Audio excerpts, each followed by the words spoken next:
Pro-America Report with Ed Martin. Welcome back. Welcome back. Ed Martin here on the Pro-America Report. Mike Davis is our next guest. Mike Davis, of course, we knew Mike Davis before Mike Davis was quite so famous. Now Mike Davis is, I think, retruthed by President Trump. He's talked about all over the place. Of course, he's been a dominant force on Twitter for a long time. And actually, that's probably what really got him as much of his attention. He's really been really good at identifying what's going on. And the Article 3 project is his baby. He heads it up. And if you go to Article 3, at Article 3 Project is on X, and he'll remind me, Article 3, the number 3 project, I think .com, but he'll straighten me out. Mike, how are you?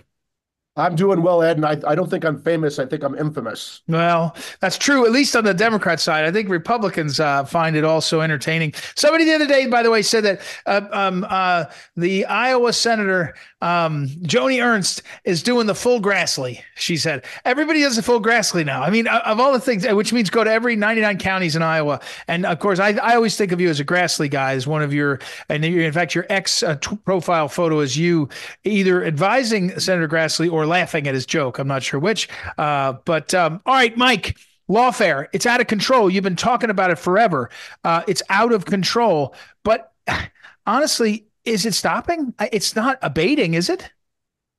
Well, I think that this lawfare and election interference by the Democrats against Trump is the house of cards is crumbling. The Democrats are going to do everything they can to stop President Trump on November 5th, 2024, through the legal system, because they know politically the American people want to put President Trump back in the White House, because the Democrats, 2 impeachments for nonsense, 4 indictments for non-crimes, several unconstitutional illegal gag orders on a defendant. They're trying to bankrupt Trump in New York for non-fraud. Jean Carroll got a Democrat judge to extract $100 million from Trump for a bogus allegation against him from many years ago. This is the same woman who named her cat vagina and said that rape was sexy, and then she claimed that somehow Trump sexually assaulted her, but the dress she said she wore wasn't even made at the time, and she didn't remember what year this happened. It's another case of Christine Blasey Ford, except for Christine Blasey Ford's grandmother with Jean Carroll. This is all lawfare. This is all election interference. It's backfiring. The Democrats are not going to give up. They're going to fight until the bloody ends. And this is going to be decided by the American people on November 5th, 2024. Mike, when people say, we're talking about Mike Davis again, when people say, Mike, that they want people held accountable that did this.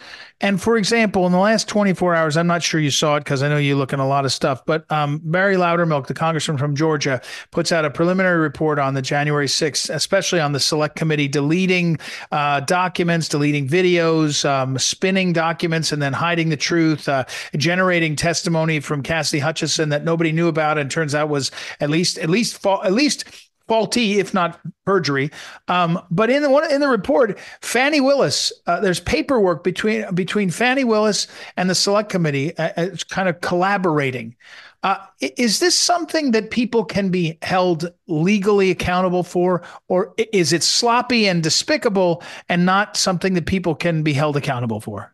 No, this is a criminal conspiracy to violate these defendants' civil rights, right? There is a federal statute that deals with conspiracy against rights. There's federal statutes dealing with obstruction of justice. There's federal statutes dealing with perjury, subordination of perjury, witness tampering. There has to be consequences for what the Democrats are doing here. They have politicized and weaponized our legal system in an unprecedented and highly destructive manner. I call these republic-ending tactics. And they have ignored violent criminals who are terrorizing American cities while they go after Trump, his top aides, his attorneys, his supporters on January 6th. And it's not just ending with Trump and his supporters. They're going after parents outraged by gender chaos in schools and the resulting rapes in high school bathrooms. They're going after Christians praying outside of abortion clinics while they give amnesty to BLM and Antifa and Hamas and abortion industry activists who are a hell of a lot more deadly and destructive, right? With the BLM riots, we had dozens killed, billions in damage, cities destroyed. Not a damn thing happens to them, but we're going to go after grandmas and other Trump supporters who step foot on the Capitol grounds. We're going to go after them for trespassing on January 6th. But Mike, is when you say that that they held accountable in civil rights law, is there criminal liability, or is it mostly civil? No, there's definitely criminal liability, and that can also be pursued for criminal conspiracy against rights. And I would also say this: where are these local DAs? Where are these state attorneys general? Remember, this is a conspiracy.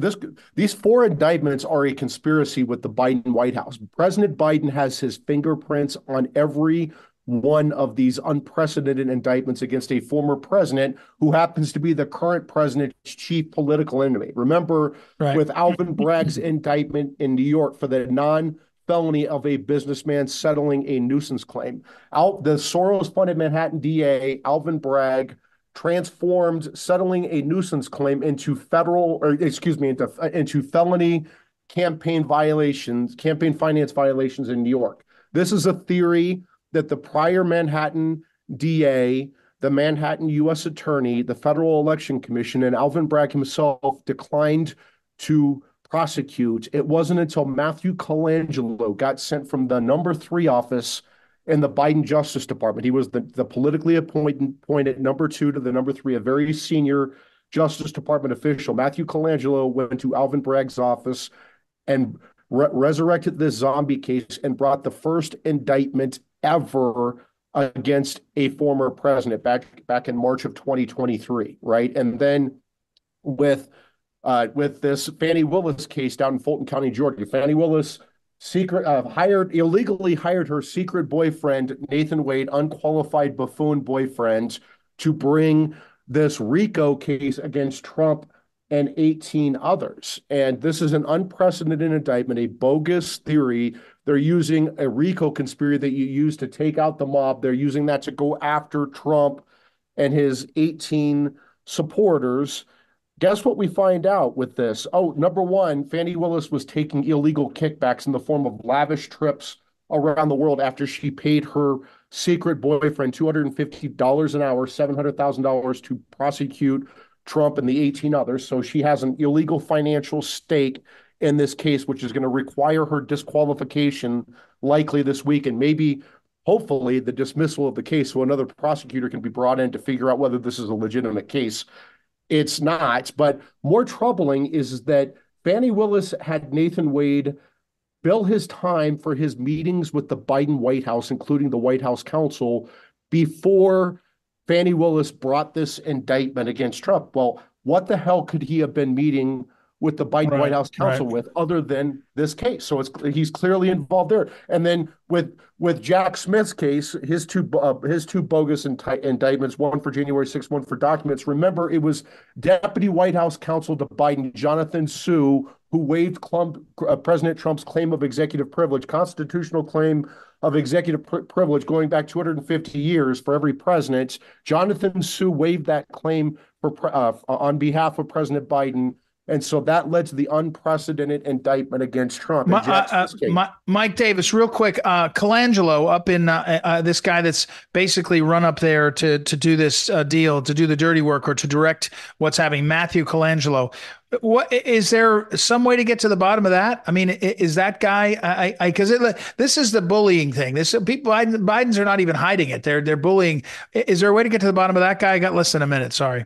Yeah, so House Judiciary Chairman Jim Jordan has issued letters to these various prosecutors for their coordination. I think he needs to move forward more aggressively with subpoenas of records and subpoenas of testimony. Haul these people in and make them explain to the American people why the Biden White House, why President Biden and his Justice Department and his White House are coordinating with these Democrat prosecutions against Trump. That's like, to me, that's the smoking gun on this one. All right, Mike Davis, as always, thanks for taking the time. Good luck on the road. You're doing a lot of great work, and we appreciate it. We got to take a break. We'll be right back. It's Ed Martin here on the Pro America Report.